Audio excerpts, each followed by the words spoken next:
La série que je vais commencer ce matin s'intitule « Le mouvement de l'esprit ». Dis après moi, le mouvement de l'esprit. Le mouvement de l'esprit. Ah, je voulais déjà commencer à prêcher, j'ai même pas lu. Ah, Jésus. Donc, le mouvement de l'esprit. Amen. Amen. Et ce matin, le thème que nous abordons, c'est le mouvement de vie. Donc il faut savoir qu'il y a un mouvement. En fait, sur la terre, tout est mouvement, tout est changement. Ça, c'est des choses que j'ai appris à l'école. Nous sommes dans le livre de Ézéchiel, au 37e chapitre, les 10 premiers versets. La main de l'Éternel fut sur moi, et l'Éternel me transporta en esprit et me déposa dans le milieu d'une vallée remplie d'ossements. Il me fit passer auprès d'eux, tout autour, et voici, ils étaient fort nombreux à la surface de la vallée, et ils étaient complètement secs. Il me dit, fils de l'homme, ces eaux pourront-ils revivre? Je répondis, Seigneur éternel, tu le sais. Il me dit, prophétise sur ces eaux et dis-leur, ossements desséchés, écoutez la parole de l'Éternel. Ainsi parle le Seigneur, l'Éternel à ses eaux. Voici, je vais faire entrer en vous un esprit et vous vivrez. Je vous donnerai des nerfs, je ferai croître sur vous de la chair, je vous couvrirai de peau, je mettrai en vous un esprit et vous vivrez, et vous saurez que je suis l'Éternel. Je prophétisais selon l'ordre que j'avais reçu, et comme je prophétisais, il eut un bruit, et voici, il se fit un mouvement, et les eaux s'approchèrent les uns des autres. Je regardais, et voici, il leur vint des nerfs, la chair crue, et la peau les couvrit par-dessus. Mais il n'y avait point en eux d'esprit. Il me dit, prophétise et parle à l'esprit. Prophétise, fils de l'homme, et dis à l'esprit, ainsi parle le Seigneur, l'Éternel. Esprit, viens des quatre vents, souffle sur ces morts, et qu'ils revivent. Je prophétisais selon l'ordre qu'il m'avait donné, et l'esprit entra en eux, et ils reprirent vie. Et ils se tinrent sur leurs pieds. C'était une armée nombreuse, très nombreuse. Vous pouvez vous asseoir dans la présence de Dieu.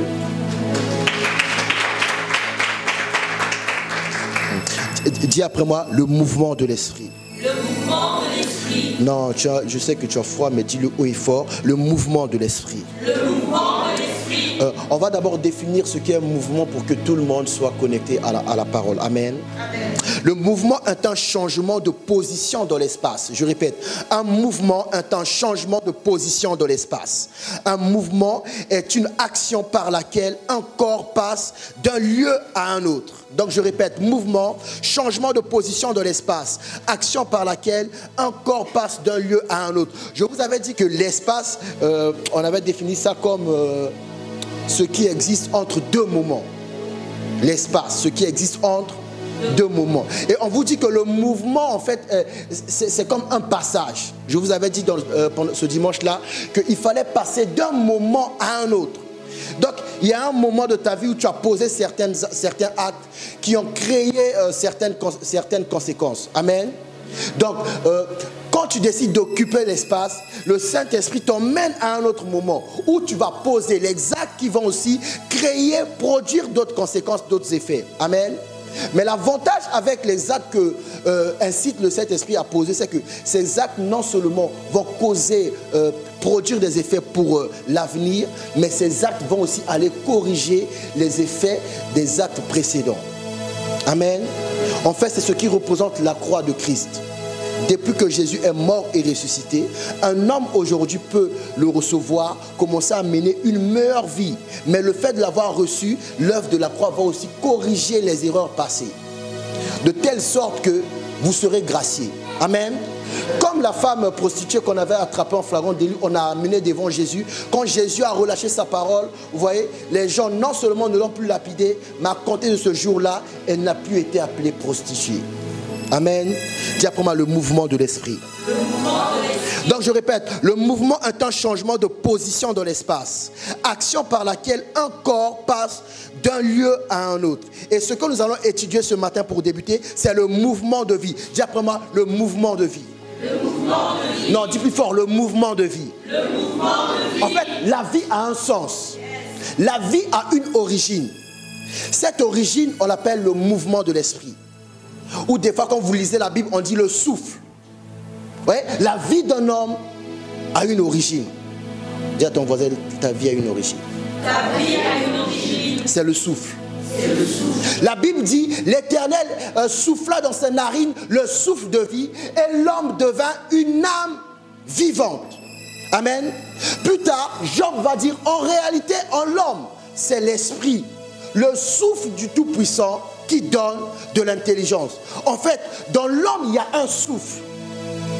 Dans l'homme, il y a un vent qui doit être en mouvement. En fait, tant que vous n'avez pas choisi de suivre Jésus, tant que vous n'avez pas cédé votre vie à Jésus, vous êtes comme, comment on appelle ça, balance, qui avait le 31 ici. Hein?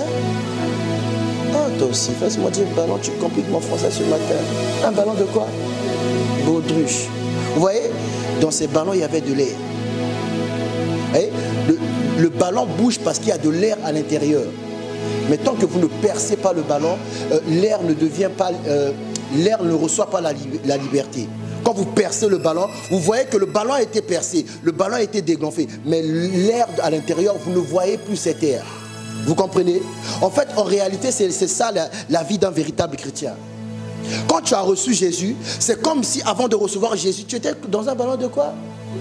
De baudruche. On dirait un prénom congolais. Hein? Dans un ballon de... Vous voyez, Jésus vient, il perce. Quand il a percé, ça a fait un bruit. Et le souffle s'est libéré. Mais quand le souffle s'est libéré, vous n'avez pas vu le souffle. Amen. Vous avez entendu le bruit.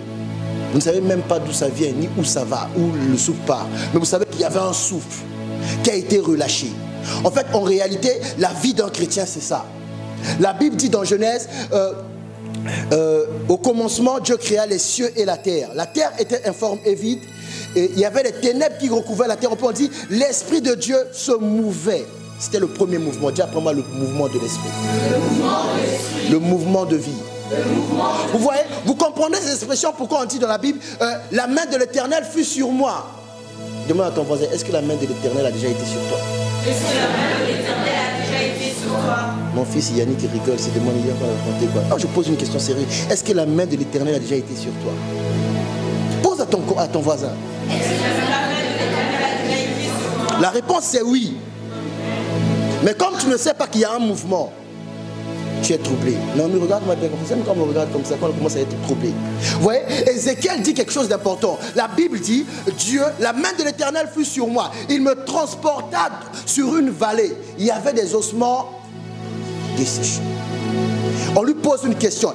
Est-ce qu'ils pourront revivre? Bon, lui, comme il est sage, il a dit, Dieu, toi, tu le sais. Et quand vous lisez l'histoire, il était question d'un souffle. On a dit, prophétise. La chair est venue, mais il n'était pas vivant. On a dit prophétise, dit encore esprit de Dieu, souffle des quatre vents. Amen.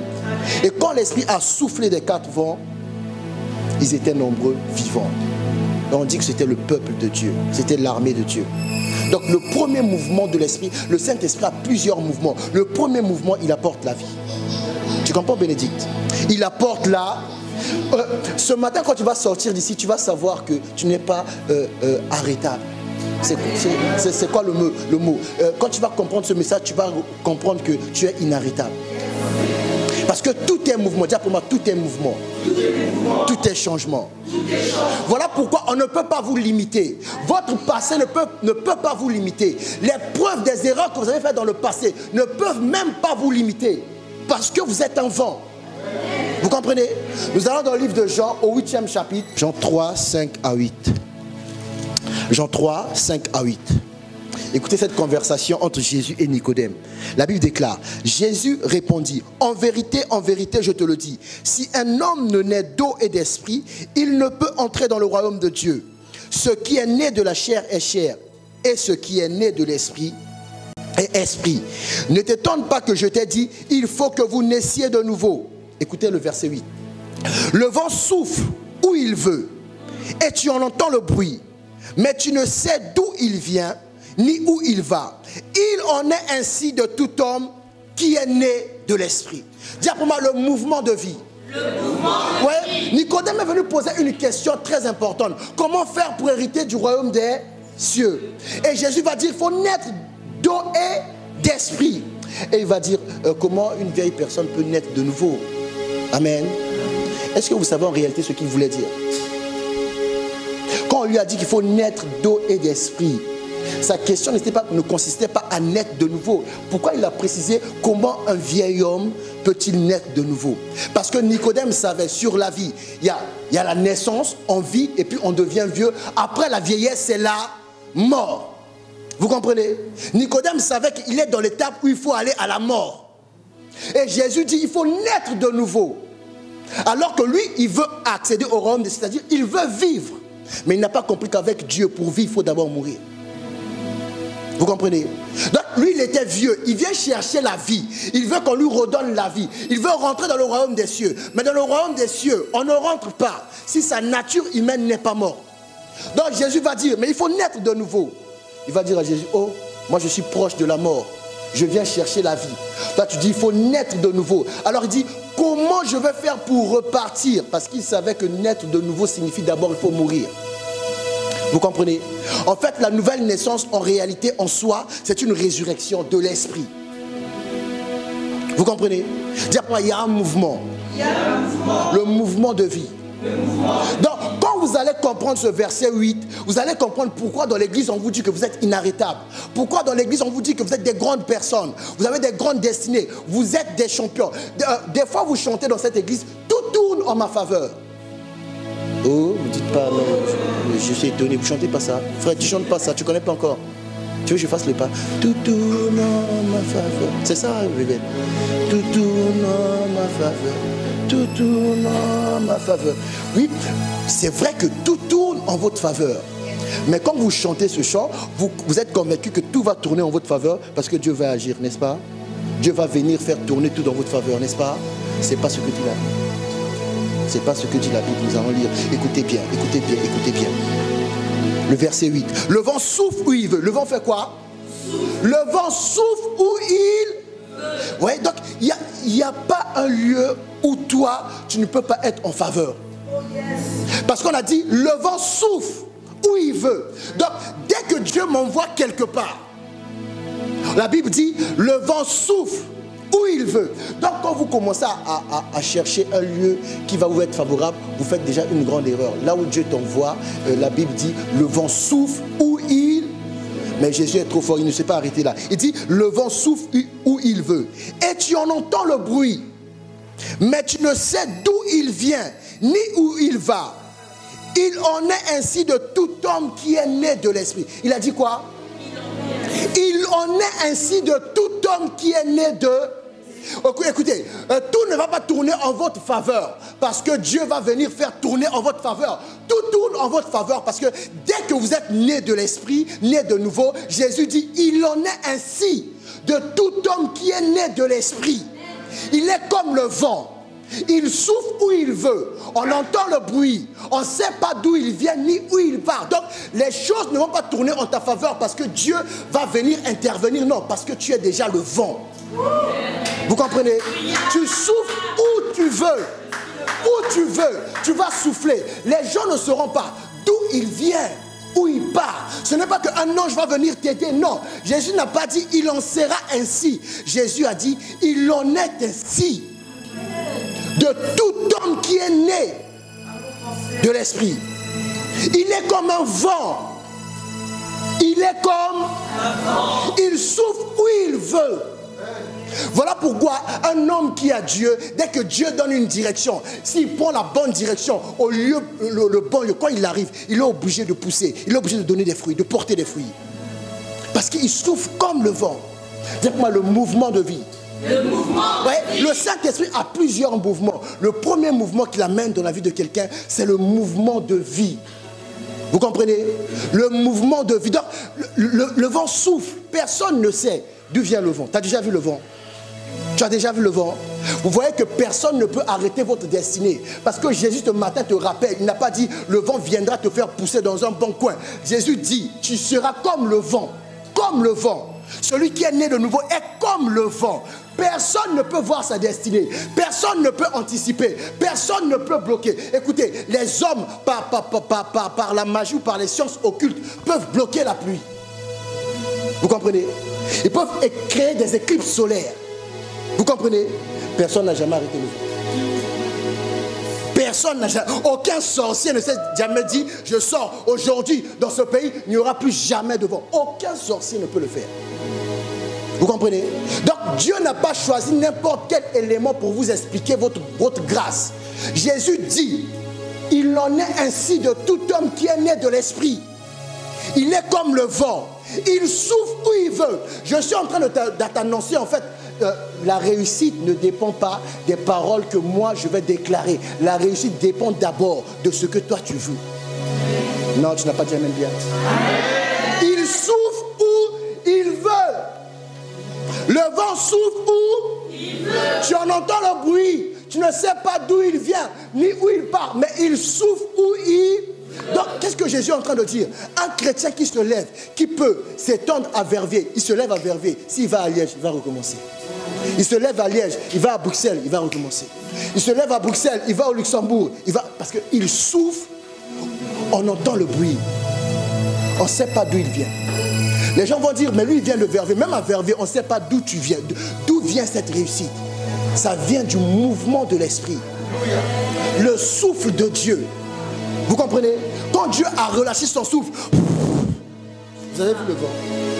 Vous avez vu le vent? Vous ne savez pas où il va. Vous ne savez pas ce qu'il va faire. Voilà pourquoi parfois quand je prie pour les personnes, là où elle est là-bas, comment ça que sinon? Même moi-même, je ne sais pas d'où vient le vent. Mais dans l'homme, c'est le souffle de Dieu. Vous comprenez? Voilà pourquoi, tant qu'un homme respire, il ne peut jamais perdre espoir. Parce que la respiration de l'homme, c'est le Saint-Esprit. Dis à ton voisin, tant que tu respires, ne perds jamais espoir. Ouais, on peut rencontrer des fardeaux. On peut rencontrer des fardeaux. Mais tant qu'un homme respire, et tant que ce matin tu vas sortir d'ici en sachant que tu es comme un vent, personne ne peut t'arrêter.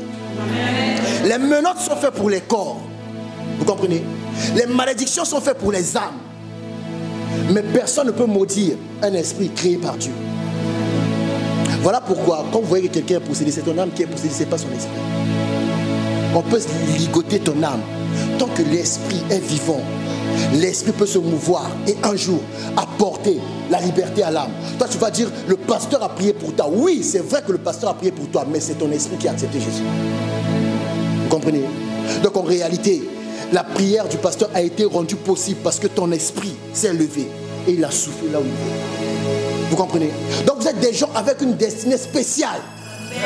Ne regarde pas, j'ai fait ça, c'est trop dur. Non, il y a un mouvement qu'il faut suivre. Dis à ton voisin, il y a un mouvement qu'il faut suivre. Il y a un mouvement qu'il faut suivre. Avec Dieu, la première chose à développer, c'est la sensibilité à l'esprit. Vous comprenez? Quelqu'un peut tomber comme un sac de ciment, pourtant que vous pensez que c'est un démon, mais c'est le Saint-Esprit. Et puis toi, tu viens, quitte, sors. Voilà pourquoi quand il y a certaines personnes, quand ils commencent à prier, ils commencent à s'agiter, je vois les protocoles veulent aller toucher. Non, ça, il faut laisser. Ça, c'est pas démon. Ça, c'est Dieu. Vous comprenez? Il faut être sensible à l'esprit. Il faut le savoir. Dire pour moi le mouvement de l'esprit. Le mouvement de vie. Dieu vient premièrement dans ta vie. Tu comprends? Quand tu l'as reçu, c'est à toi aussi de continuer à parler. Parce qu'en fait, la vie que tu as reçue en Dieu, de Dieu que tu as reçue en toi, tant que tu t'exprimes, personne ne peut t'arrêter. Personne ne peut. Voilà pourquoi on ne peut pas arrêter l'église, on peut fermer la salle, le pasteur va prêcher dans un salon, les gens viendront. On ne peut pas arrêter. Les gens viennent pourquoi? Ils sont à la recherche du mouvement de l'esprit. Un souffle qui va les prendre à un endroit A et les ramener à un endroit Z. Mais lui-même, il ne saura pas. Voilà pourquoi il y a certains témoignages que j'entends, il y a certains miracles que vous dites que c'est moi qui ai fait. Moi-même, je sais que c'est pas moi. Quand vous dites c'est moi-même, je sais que c'est pas moi. Comme le 31, je voulais creuser un truc comme une touche et me cacher. Tout le monde, pasteur, c'est pas moi, c'est un mouvement qui apporte la vie. Ce mouvement, il faut le suivre. Si vous ne le suivez pas, vous n'irez jamais loin. Vous comprenez? Il y a un mouvement avec Jésus. Jésus a expliqué à Nicodème, il a dit, mais Nicodème, toi tu veux naître de nouveau. Maintenant, tu n'as pas compris. Nicodème, docteur de la loi. Quand je lis cette histoire, je crains Dieu. Docteur de la... C'est-à-dire, lui, au petit déjeuner, il mangeait les psaumes. Tu comprends, Jésus? Il peut te dire à quelle année Salomon avait écrit les proverbes. Mais Jésus a dit, toi, docteur, tu ne connais pas ces choses. Il y a un mouvement à suivre. Vous comprenez? Mais il avait déjà amorcé le mouvement. Il avait déjà commencé à suivre le mouvement. Parce que la Bible dit qu'il est venu de nuit parler à Jésus. Il est venu de nuit parler à... Il a dit, maître, comment je peux rentrer? Jésus a dit, non, il faut naître de nouveau. Il a dit, ah, moi je suis proche de la mort, je cherche ma porte de sortie pour rentrer. Il faut encore naître de nouveau. Comment je vais faire? Jésus dit, non, non, non, non, non. Il faut naître d'eau et d'esprit. Il n'a pas compris. Alors Jésus explique, toute personne qui est née de l'esprit, c'est comme ça. Ce n'est pas une question d'âge. Ah, moi j'ai déjà 80, bientôt je vais mourir. Non, dès que tu es né de l'esprit. Vous comprenez? Dès que tu es né de l'air, tu deviens comme le vent. Les gens vont entendre le bruit, mais personne ne sait d'où tu viens. Donc, j'insiste, Jésus n'a pas dit il en sera. Jésus a dit il en est ainsi. Voilà pourquoi la Bible dit il fait de ses anges des vents et de ses serviteurs des flammes de feu. Il n'y a pas de flamme de feu s'il n'y a pas de vent. Vous comprenez? Donc, chaque fois que vous lisez la Bible, à chaque fois que vous êtes conscient qu'en fait, Jésus m'a créé de telle sorte qu'il n'y a que moi qui peux m'arrêter. Oui, votre véritable adversaire, c'est vous. Ce n'a jamais été le diable. Puisque avant qu'on te donne l'autorité, on t'a déjà dit il est sous tes pieds. C'est vous qui vous entraînez. Vous voyez, il y a des boxeurs comme ça, quand il n'est pas encore fort, il prend déjà un boxeur KO, il dit lève-toi, on va se battre. Mais le boxeur est déjà... Le véritable adversaire du chrétien, c'est lui-même. La véritable arme du chrétien, c'est la connaissance. Parce que vous pouvez prier, vous pouvez prier en désordre. Les bouddhistes prient, non? Vous n'avez jamais vu ça? Tout le monde prie, mais tout le monde n'a pas la connaissance. Vous comprenez? Voilà pourquoi je ne me fatiguerai jamais de prêcher à Verviers. Vous savez pourquoi? Je suis comme un vent. Donc, quand même tu viens me voir parce que tu as entendu une critique, tu as entendu une fausse histoire, quand tu viens avec la fausse information que tu as entendue, moi j'ai déjà commencé à bouger. Vous comprenez? Toi tu vas me dire, ah, en 2013 j'ai entendu ça, je te dis, mais en 2018 je vois que toi tu es malade. On fait quoi? On parle de 2013 ou on parle de ta maladie?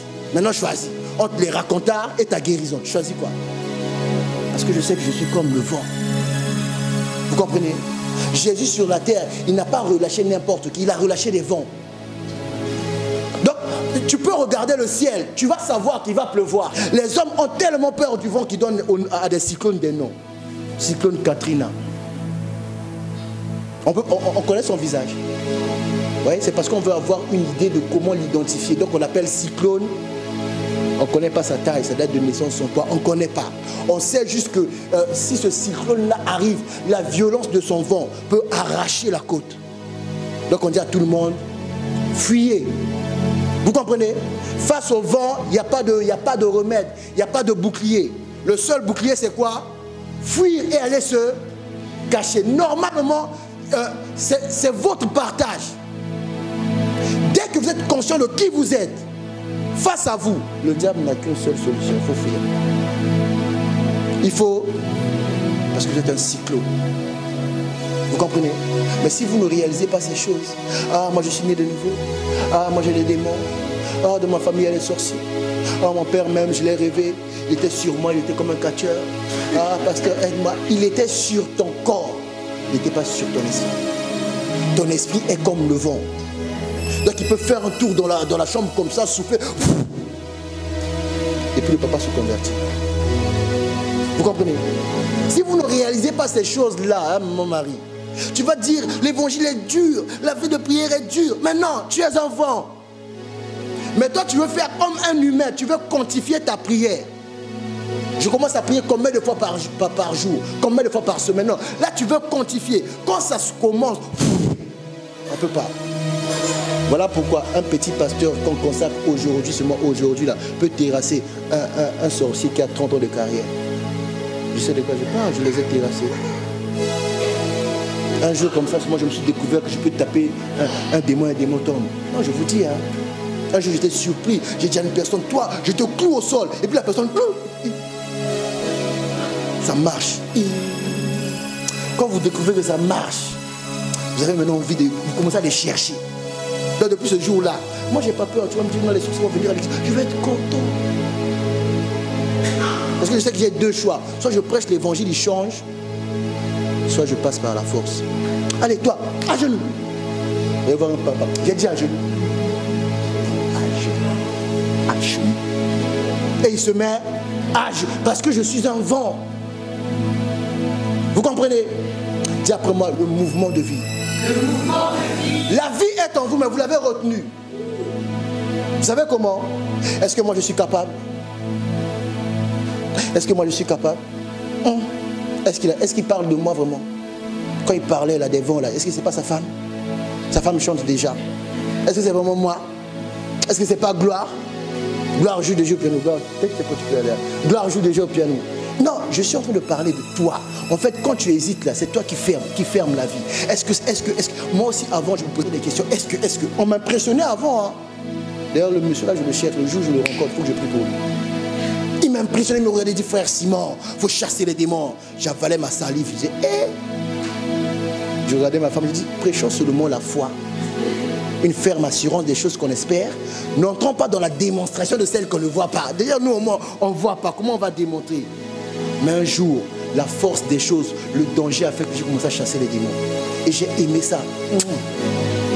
C'est quand un vent commence à souffler. Vous voyez, non, ça fait un peu là. Vous voyez de quoi je parle, non? Vous êtes dans un pays un peu chaud là. Ça fait un peu... Vous voyez, non? J'ai commencé à aimer ça. Vous comprenez? Donc vous êtes des vents.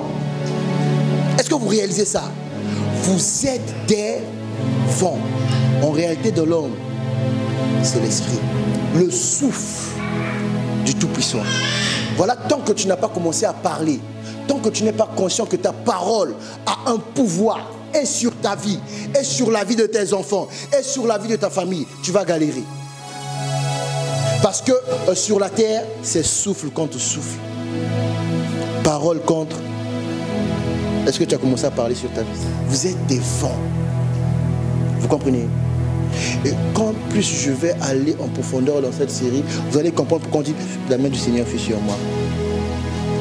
Ça m'est déjà arrivé plusieurs fois, la main du Seigneur sur moi. Quand elle était en Afrique, un jour je dormais, la main du Seigneur fut sur moi. Je suis allé taper tous les sorciers de Bénin, tout. C'était Bénin, hein? C'était Bénin, tout. Non, je vous dis sérieux, tout.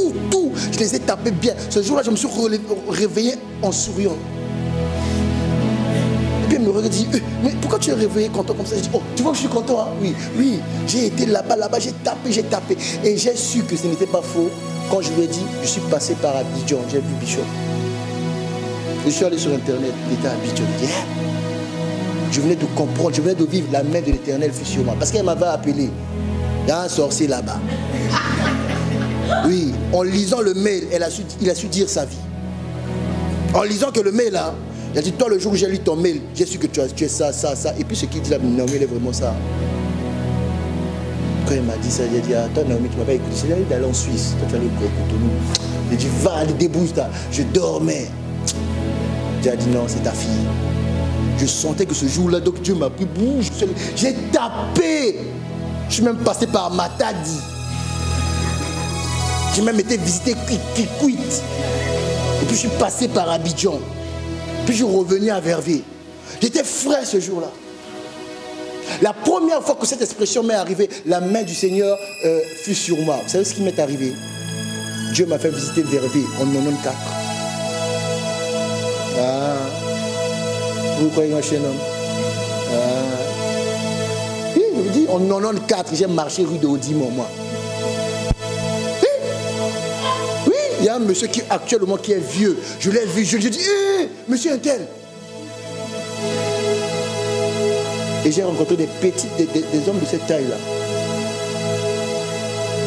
Taille-là, hein? Des grosses têtes, mais des bras petits. 3 dans l'avion. Quand on dit que les avions, les sorcières des avions, c'est vrai. Hein? On m'a amené dans leur avion, on était assis comme ça, j'ai dit, vous faites quoi ici? Non, ils doivent mourir. J'ai dit qui? Ils ont commencé à citer leur nom. J'ai dit pourquoi? Un tel a décidé. J'ai dit jamais. J'ai commencé à les taper quoi. On dirait que j'étais dans un film américain. J'ai cassé l'avion comme ça. J'ai pris un pouf dehors. Et puis j'ai atterri à Verviers. J'ai dit à Dieu, mais c'est où ça? Il a dit, regarde bien. C'est où ça? Il a dit Verviers. J'ai dit, hein? Quelle année? Il m'a donné l'année. Il a dit, on fait quoi? Il m'a dit, va là-bas. J'ai dit, moi je connais pas. Tu connais Verviers. J'ai regardé. Rue de Odimon. Comment ça marche? J'ai été voir la personne, elle était jeune, forte et tout là. Vous comprenez? Il y a un mouvement. Voilà pourquoi cette année, cette église, le Saint-Esprit est terrible. Vous comprenez? Il y a un mouvement. Il y a un où tu peux voir les choses à l'avance. Vous comprenez? Il y a un mouvement. Vous allez être au courant des choses. Vous comprenez? Il y a un mouvement. Le mouvement. Quand la vie de Dieu t'a contaminé, la vie du diable ne peut plus être là. C'est vous qui persistez dans la vie, dans la vaine vie du passé. Ce n'est pas Dieu. Quand un homme a reçu Jésus et qu'il est reparti faire les bêtises, ce n'est plus Dieu. Vous comprenez? Mais Dieu te montre seulement à quel point tu aimais ça. Parce qu'on dit, c'est quoi la phrase qui dit sur les habitudes là? L'habitude est une seconde nature. Voilà pourquoi la nouvelle naissance te ramène à ta première nature. Donc il faut aussi commencer à faire les habitudes de la première afin que ça devienne ta seconde nature. Il n'y a que vous qui pensez, j'étais dans le monde, je quitte Dieu et c'est fini. Non! Tu étais dans le monde, tu as fait des choses. Tu suis Dieu, il y a un mouvement à suivre. Il faut commencer à faire les choses. Poser les actes de vie qui vont commencer à effacer les actes de mort. Vous comprenez? Il y a un mouvement, le mouvement de vie. Le mouvement de vie. La vie est en vous, on ne peut pas l'arracher. J'entends les chrétiens me demander, est-ce que mon esprit peut être attaché? Tu es fou. La Bible dit, ne savez-vous pas que vous êtes le temple du Saint-Esprit? Écoutez-moi, soyons sérieux 2 minutes. Soyons sérieux. Vous croyez que sur la terre, quelqu'un peut attacher la maison de Dieu? Prenez-vous au sérieux. Prenez-vous au sérieux. Non, je pose une question, je repose la question. Est-ce que vous pensez que sur la terre des hommes, quelqu'un peut venir comme ça, attacher la maison de Dieu? La maison de Dieu, attacher, ligoter, malade. On a dit tu seras malade jusqu'à ta mort et puis tu es comme ça. Quoi? Ma grand-mère avait dit, je serai malade. La maison de Dieu. La maison. Quand tu sais qu'on a dit que tu n'iras pas loin et que ta santé sera toujours pleine de maladies. Et en même temps, tu as entendu l'évangile, le message que Jésus guérit toute maladie. Et que tu es resté malade, c'est parce que tu veux. Tant que tu ne savais pas, on peut comprendre. Mais le jour où tu as su que ce monsieur-là guérit toute maladie et tu es resté malade, tu as fait un choix, un mauvais choix. Parce que toute personne qui est consciente que ce monsieur guérit toute maladie ne peut pas rester pareil. Le vent souffle où il veut et tu en entends le bruit, mais tu ne sais d'où il vient ni où il va. Il en est ainsi de tout homme qui est né de l'esprit. Est-ce que vous savez que le diable ne sait pas où vous allez? Ouais. Il n'y a que vous qui dites non, j'ai mes projets, les gens vont me bloquer. Voilà pourquoi quand j'ai mes projets, je ne parle pas. Et quand vous êtes à l'église, écoutez vos prières. Quand tu vas acheter une maison comme Tania, Seigneur, donne-moi une maison. Quand Josué vient à côté là, alors que Josué va aller aux toilettes, Seigneur, donne-moi. Donc tu penses que non, si Josué entend, Josué va voler. Non, le diable ne sait pas où vous allez. Vous comprenez? Le diable ne sait pas. Vous voyez, on va combattre ce que vous avez déjà posé comme acte. Par exemple, elle, comme elle a sa maison, quelqu'un va être jaloux. Va commencer à combattre sa maison. Comprenez? Mais avoir une maison, ce n'est pas sa destination. Vous comprenez? Quand tu vas aller détruire sa première maison, tu vas apprendre qu'il y en a 2 autres ailleurs.